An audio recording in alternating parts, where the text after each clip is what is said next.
Alright, so this should be the rear engine axis.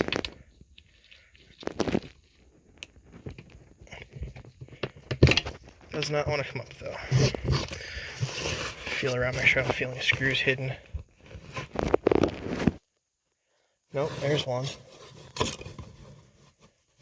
at least one all the way back under there. So now I gotta see if the back of this comes off.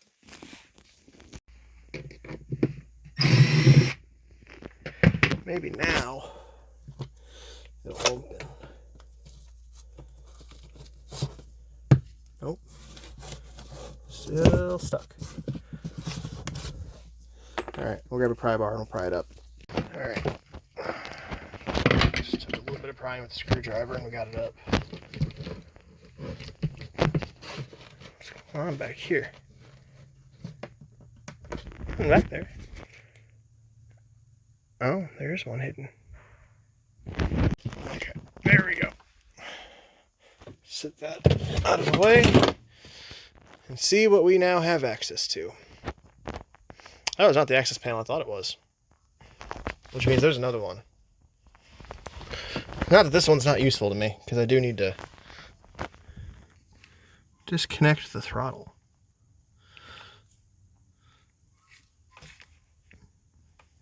Probably right down there. This intake boot needs to come off. This little pipe right there is the intake for the air compressor, which needs to come off. That right there is a fuel return line, which again needs to come off.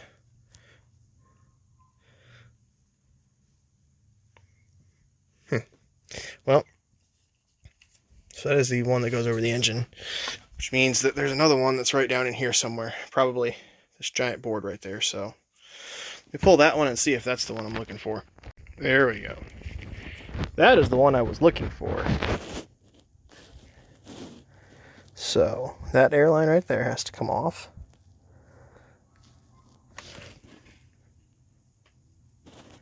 I've got great access to most of the bell housing bolts.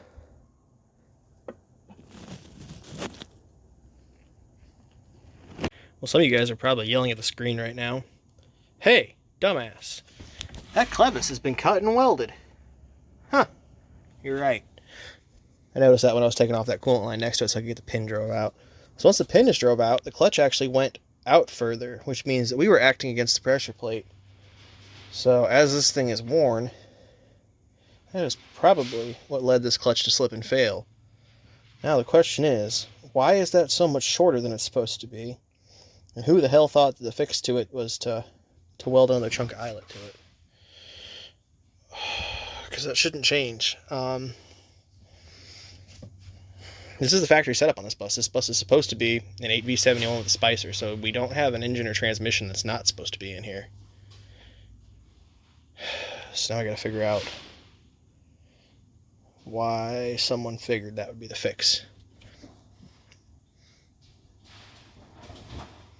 Good news is, it looks like if I can figure out what's actually going on with it, assuming that that is the right clevis that they've welded to, we can mess with it. Either way, though, that clevis I'm not happy with. The welds on it look like crap. It's crooked. Back to getting some stuff on the outside torn down. I can't believe it hit the bucket the first try. Usually I miss a lot. Power steering is draining. And right there, the older looking hose, right above those two new ones, that is the fuel feed line. Comes up down the side of the motor and up to the filter housings up here, so I gotta disconnect that.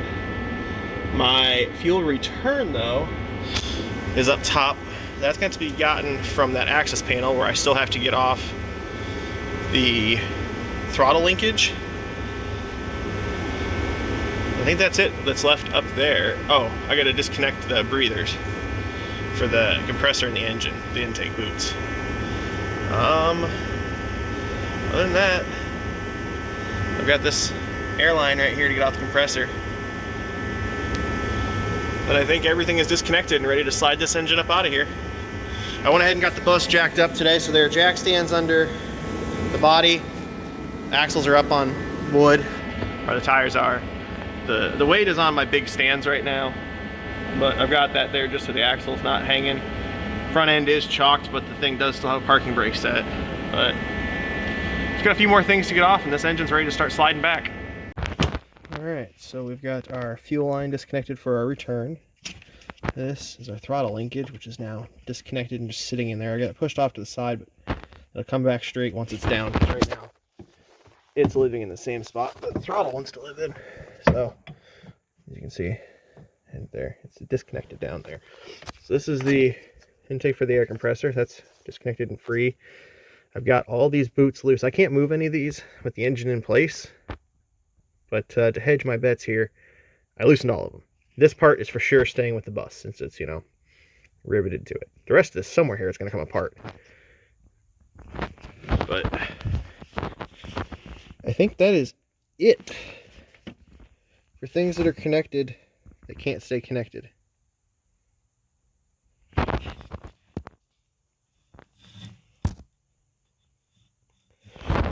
Let's do a double check on the outside. Make sure I don't see anything that I'm forgetting.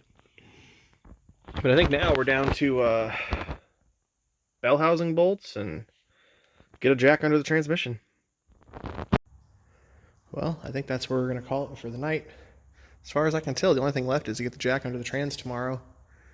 Take bell housing bolts out of it. I've got power steering and a few other things that I'm going to let drip and drain all night. And then I'm hoping tomorrow we'll have the engine out and probably get the clutch off the back of the motor and see how the flywheel and everything looks. If all goes well, I'd love to have this thing back in service by the end of the week. By like Friday, be driving it out of the shop. But we'll have to see.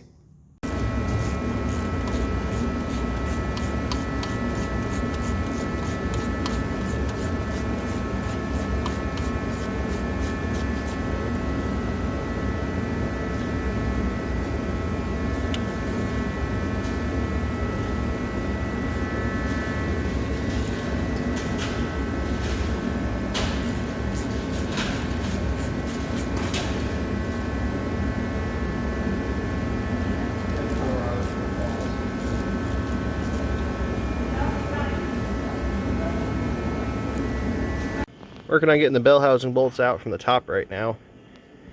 And that's a double box end flex head ratcheting wrench right there from Tecton. 6.2. See if I can. Anyway, it's coming in handy right now. It's saving my ass. Bell housing bolt down there right behind a coolant line, hard coolant line, that I can't move very easily. And you can't get a socket on there, and it was too tight for a regular wrench. And instead of doing some messed up stuff with stacking wrenches or pipes, grabbed that, threw it on there, broke it loose, no problem. And it's a pretty fine tooth pattern too, so it's just coming out no effort right now. We got almost half the bell housing bolts out, actually just over half, because once that one's out, I'm out to the bottom of the compressor over here. I got 2 or 3 more to do up here. And then I've got like 4 down passenger side over there to do from the engine bay. A couple other little things I've seen so far that I gotta grab while I was under there working on the bell housing bolts. I got 2 remote grease lines I gotta take off. But we're getting really, really close. I think today will be the day that we slide this engine back. So these are those sets I was telling you guys about. These things came in real handy today. There were a few bell housing bolts. This was the only way to get them off. Viewers sent those in, but I gotta say those things are well worth what they charge for them. Got the engine starting to come out of there. Got quite a bit of separation going between the transmission and the bell housing. The transmission is coming forward some as we do this, but that's not the worst thing ever. We've almost got it so that the transmission is completely off the splines, and then I only need to go a little bit more to be able to have room to work. Well, that's where we're going to call it. The engine is slid all the way back, and I should have all the room I need tomorrow to climb in there and disassemble that clutch. That's all gap you're seeing right there between. I don't know if I got a flashlight around here right now, but pretty much ready to go. All right, new clutch is in, and we have started getting the engine back in chassis. So You can see there and there. This side we're a little in, that side we're sticking out a little. But this whole engine actually does sit angled in the drivetrain because it is pushing the drive shaft over the top of the diff. But we are to the point where there are splines getting ready to start. So now it gets fun because instead of 2 people up here prying on each side, walking the engine back in, it gets to be 1 person there while 1 is underneath trying to guide that transmission in. Now, the transmission is pulled forward quite a bit from where it will live. I mean, this thing's still got a couple inches to go back, but it's a lot easier to hook the transmission to it while it's partially pulled out than it is when it's all the way because of a cross member that sits underneath of it. So we'll just keep walking it back, and I'll probably get some video when I'm underneath it in a minute here. And we're just going to keep working on getting that engine in. All right, we're getting the transmission drawn up. Now you see there are a couple long bolts in there. You never use the bolts to draw the transmission up. But what we have is a bunch of different length bolts down there in the light where you can see them of the same thread pattern, which is what the back of these belt housings use. So as you're wiggling the transmission and get it put in by hand, once you get it to the point where the next bolt grabs, we put another bolt in it. And those bolts act like alignment dowels and help make sure that the transmission can't come back once we've got it in there started. So looking at the gap right now, I'd say we're probably through the first clutch disc and working our way into the second one. But just come up here to check and see where we're at. Got that bolt in and started. I ran it up just until it was getting ready to touch, and then we stopped because, like I said, I am not using the bolts. You never want to use the bolts to draw a manual transmission in, just like you really don't want to with an automatic, because if stuff is misaligned and you draw it in with the bolts, you'll break stuff. On top of that, the gear bell housing on these is aluminum, so if you're not careful and you're pulling and something doesn't want to go, you'll just end up pulling the threads out, then you got to take it back apart to fix that hole. But it's going.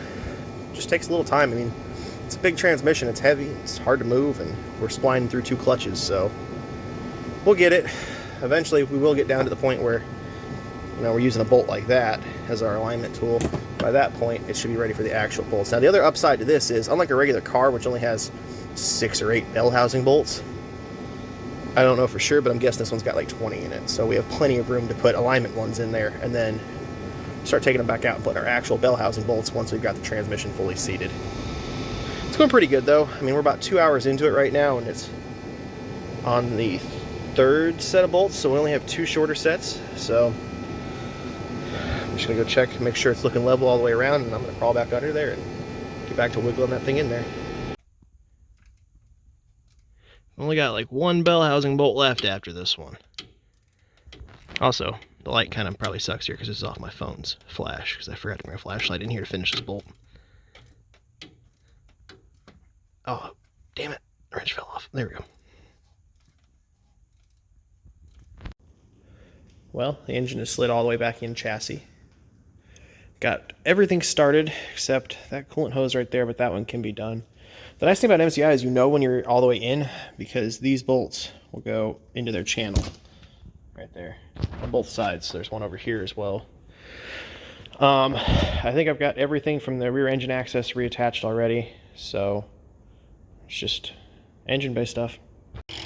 Getting the cradle tightened up now. Got most stuff on this side reattached as far as cooling lines and power steering and fuel and all that. But I need to get this tightened up so I can work on the exhaust and that coolant line, because if I don't have that one tight, it's going to be hard to get those things back on and then tighten that bolt up. So just keep going on this and see how far we get today. I don't think it's going to be done today like I was hoping, but we'll be pretty close.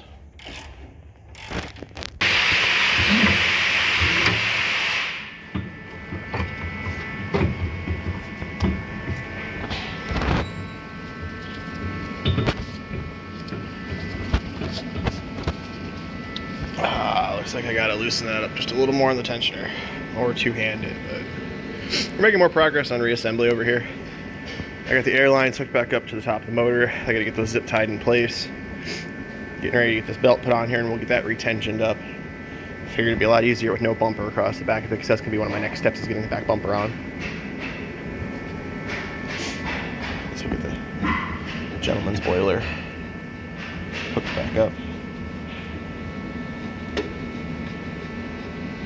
We're getting there.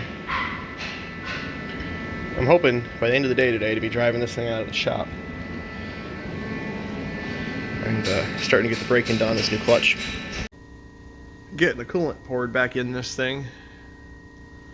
Trying to get that done before I go to lunch so that coolant has a time to kind of work its way through the system and bleed. I think we've got about 10 gallons in there right now. No leaks, no signs of any leaks. Everything's looking pretty good. But I want to get all that in there before we go to lunch so that I have a chance for that to kind of start to bleed, settle in the system and stuff like that. Goal is, by the end of the day today, this thing should be out of the shop. I've still got 4 cradle bolts to tighten, 2 sets of U-bolts for it. I got to hook up the alternator and the starter, hook up the main engine ground. The tensioner's got to go back on the road AC, which goes right there. And then I think, other than putting the back bumper back on, this thing's pretty much done. Oh, the inside needs to get put back together too, the rear engine access. But that'll only take me a few minutes, and the clothes I'm wearing right now, I'm not going inside the bus in these overalls. It'll make a mess, so I'll probably wait till I'm done and get ready to drive. We go throw some clean clothes on, and then we'll put that back hatch back together.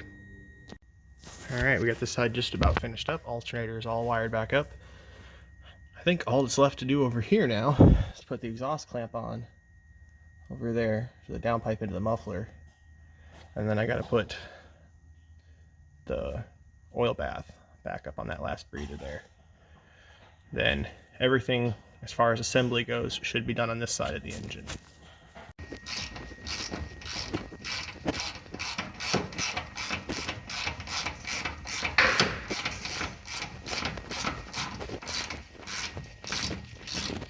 Working on getting the rear inner bumper back in it right now. So that is actually a structural piece to the chassis that is fairly important. There is nothing that ties the low rear section of the frame over here to this section without that. Now, you do have a little bit of grab from the cradle and the U-bolts pulling it down and together in that V-channel, but this is a ton of the support across the back of the bus. So I'm going to keep getting the bolts back in this and tightened up. I got to go grab 2 new ones for it. We had 2 that broke. Surprisingly on this side. This is the oilier side. So I'll go grab 2 more bolts out of the bolt bin. We'll get all these tightened up. And then we're ready to put the bumper skin over it. After that, I've just got to do the hood latch, and then it's finished filling up fluids. Now, I need to stress again, this bus is not done. This is not going back. I've still got a couple oil leaks on this that clearly need addressed. Those valve covers are getting really bad. I'm going to have to probably take it, pressure wash after the valve covers go on. This thing is getting injectors and valves set on it, and then I've got some stuff to look at in the front end. But I at least want to get it running and driving after this project is done, make sure that everything's good, and then we'll move on to getting some of that other stuff finished up on this. Well, it made it out of the shop. I didn't get much recorded. It was kind of a crazy dash at the end here to get this thing back out and driving, but everything went smooth on the first drive. I had a little bit of an issue with clutch adjustments, getting that set on this after undoing where somebody had modified the linkage in it, but we've got it working again. And the clutch actually feels great. This thing drives really nice. So it's going to sit out here for a few days, and then probably next week it'll get moved back over to the shop and knock out some of the other things that are on the list to fix on this thing.